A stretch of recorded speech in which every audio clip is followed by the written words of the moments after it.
Baik, Assalamualaikum warahmatullahi wabarakatuh. Bertemu lagi kita untuk mata kuliah Bahasa Indonesia. Pada hari ini kita akan membahas tentang pengertian bahasa, fungsi dan kedudukan bahasa Indonesia. Baik, sebelum saya masuk untuk materi hari ini, saya akan membahas sedikit berkaitan dengan sejarah bahasa Indonesia pada pertemuan minggu yang kemarin. Baik, untuk sejarah bahasa Indonesia, awal mulanya bahasa Indonesia itu berasal dari bahasa Melayu. Bahasa Melayu itu digunakan sebagai alat perhubungan antar penduduk Indonesia yang mempunyai bahasa yang berbeda. Selain bahasa Melayu digunakan oleh bangsa Indonesia, bahasa Melayu juga digunakan oleh beberapa negara tetangga kita seperti Malaysia, Brunei Darussalam, dan sebagainya. Nah, bukti bahwa dulu bangsa kita menggunakan bahasa Melayu yaitu dengan ditemukan beberapa prasasti dalam bentuk bahasa Melayu. Kemudian pada masa pemerintahan Belanda juga bangsa Indonesia menggunakan bahasa Melayu untuk alat komunikasi, sedangkan bahasa Belanda sendiri hanya digunakan oleh orang-orang yang terpelajar saja. Sampai pada tanggal 28 Oktober 1928 ada Kongres Pemuda yang dihadiri oleh aktivis pemuda dari berbagai daerah di Indonesia mengadakan Sumpah Pemuda di mana bahasa Melayu diubah namanya menjadi bahasa Indonesia. Hal itu tertuang dalam Ikrar Sumpah Pemuda sebagai bahasa persatuan dan bahasa nasional. Nah, itu sejarah bahasa Indonesia sebelum kemerdekaan. Sekarang untuk sejarah bahasa Indonesia setelah kemerdekaan yaitu tertuang pada UUD 1945 terutama pasal 36 yang berbunyi bahasa negara ialah bahasa Indonesia. UUD 1945 itu ditetapkan pada tanggal 18 Agustus 1945. Nah, sekarang untuk perkembangan bahasa Indonesia itu sudah berkembang sangat pesat. Dilihat dari beberapa perubahan ejaan bahasa Indonesia.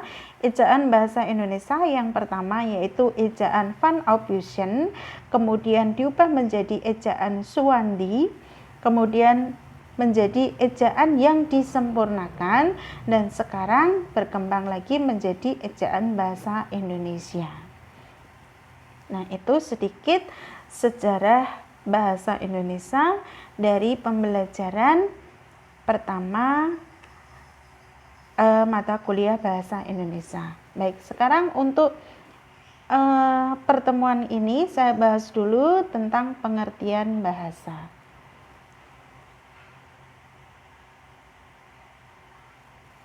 Pengertian bahasa yang pertama dari Harimurti Krida Laksana. Dia menyatakan bahwa bahasa adalah sistem bunyi yang bermakna dipergunakan untuk komunikasi oleh sekelompok manusia. Jadi di sini bahasa itu merupakan sistem lambang bunyi yang bermakna. Nah, sistem bunyi ini dikeluarkan oleh alat ucap manusia yang berupa apa? Mulut, ada gigi, ada kerongkongan, ada pita suara, dan sebagainya. Nah, bunyi yang dikeluarkan ini secara otomatis mempunyai makna. Contoh, semisal kursi. Kursi itu mempunyai makna tempat untuk duduk. Nah, itu contohnya satu, yaitu sistem bunyi berupa kursi. Masih ada sistem bunyi yang lainnya, banyak sekali. Nah, jadi di antara sistem bunyi itu nanti yang akan dipergunakan sebagai alat komunikasi. Alat komunikasi bagi siapa?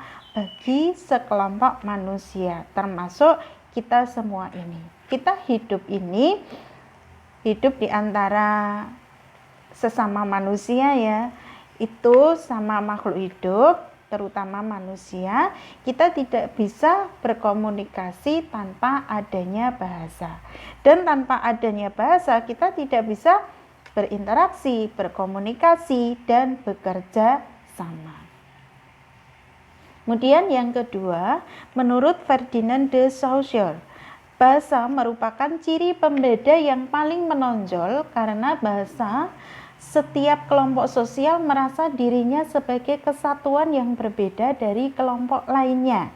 Jadi di sini Ferdinand de Saussure dia mengatakan bahasa itu justru merupakan ciri pembeda yang sangat menonjol di antara kelompok sosial yang satu dengan kelompok sosial yang lainnya.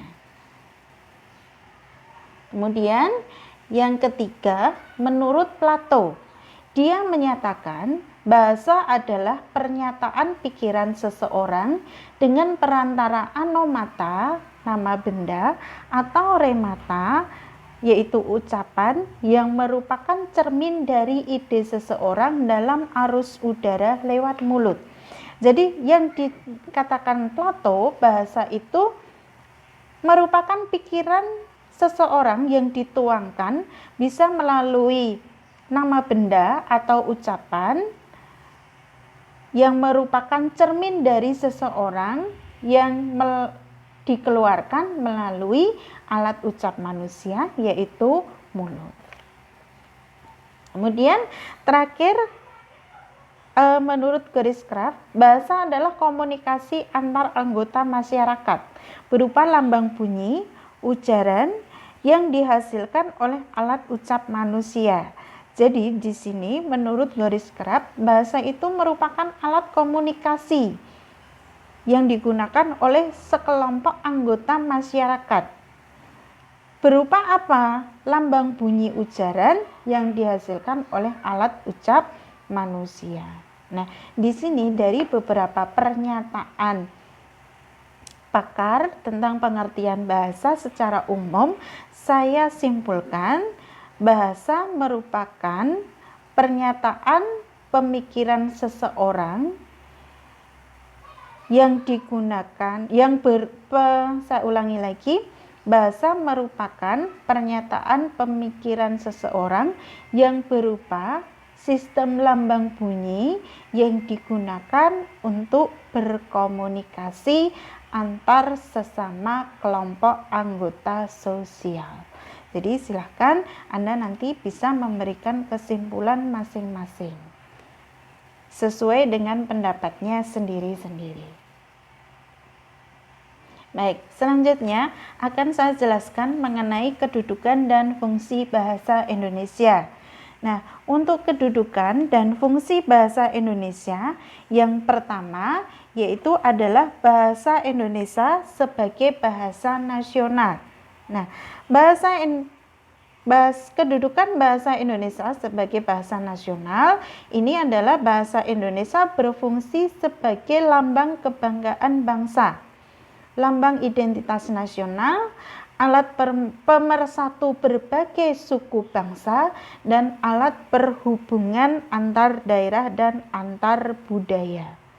Kemudian fungsi yang kedua, bahasa Indonesia sebagai lambang kebangsaan nasional. Artinya apa? Bahwa tidak semua bangsa di dunia ini mempunyai sebuah bahasa nasional yang dipakai secara luas dan dijunjung tinggi. Adanya bahasa yang dapat menyatukan berbagai suku bangsa yang berbeda merupakan suatu kebanggaan bagi bangsa Indonesia. Karena apa? Bangsa Indonesia ini terdiri dari berbagai suku yang tersebar di seluruh Indonesia. Yang ketiga, bahasa Indonesia sebagai lambang identitas nasional. Artinya, Indonesia ini terdiri berbagai suku bangsa yang budaya dan bahasanya berbeda.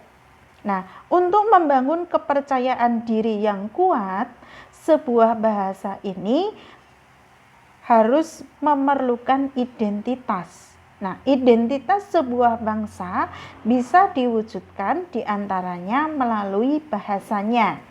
Nah, dengan adanya sebuah bahasa yang mengatasi berbagai bahasa yang berbeda, suku-suku bangsa yang berbeda dapat mengidentifikasi diri sebagai suatu bangsa melalui bahasa itu. Yang keempat, fungsi dan kedudukan bahasa adalah bahasa Indonesia sebagai alat pemersatu berbagai suku bangsa. Nah, sebuah bangsa yang terdiri atas berbagai suku bangsa yang budaya dan bahasanya berbeda akan mengalami masalah besar dalam melangsungkan kehidupannya. Nah, perbedaan tersebut dapat memecah belah berbagai bangsa. Saya ulangi lagi, perbedaan tersebut nantinya akan dapat memecah belah bangsa tersebut. Nah, dengan adanya bahasa Indonesia yang diakui sebagai bahasa nasional oleh semua suku bangsa yang ada, perpecahan itu maka dapat dihindari. Karena apa? Suku-suku bangsa tersebut merasa satu dengan adanya apa? Bahasa Indonesia. Kalau tidak ada sebuah bahasa seperti bahasa Indonesia yang bisa menyatukan suku-suku bangsa yang berbeda, maka akan muncul berbagai masalah perpecahan bangsa. Yang terakhir, kedudukan dan fungsi bahasa sebagai alat perhubungan antar daerah dan antar budaya. Nah, seperti yang sudah kita ketahui bahwa Indonesia ini terdiri dari berbagai daerah dan juga terdiri dari berbagai budaya. Sehingga untuk menyatukannya kita menggunakan bahasa Indonesia sebagai alat komunikasi dari berbagai daerah yang berbeda-beda dan budaya yang berbeda-beda. Nah, itu kedudukan dan fungsi Indonesia secara umum. Kalau untuk fungsi bahasa sendiri itu sangat banyak sekali, diantaranya adalah fungsi bahasa sebagai alat komunikasi, sebagai alat untuk kontrol sosial, sebagai alat media untuk pembelajaran di sekolah maupun di perguruan tinggi, sebagai alat komunikasi, dan sebagainya. Silahkan nanti Anda bisa mencarinya sendiri, bisa dari buku atau dari internet. Nah, ini sedikit berkaitan dengan pengertian bahasa, kedudukan, dan fungsi bahasa Indonesia. Selanjutnya silahkan ada tugas, silahkan untuk dikerjakan. Baik, terima kasih atas perhatiannya. Selamat mengerjakan. Wassalamualaikum warahmatullahi wabarakatuh.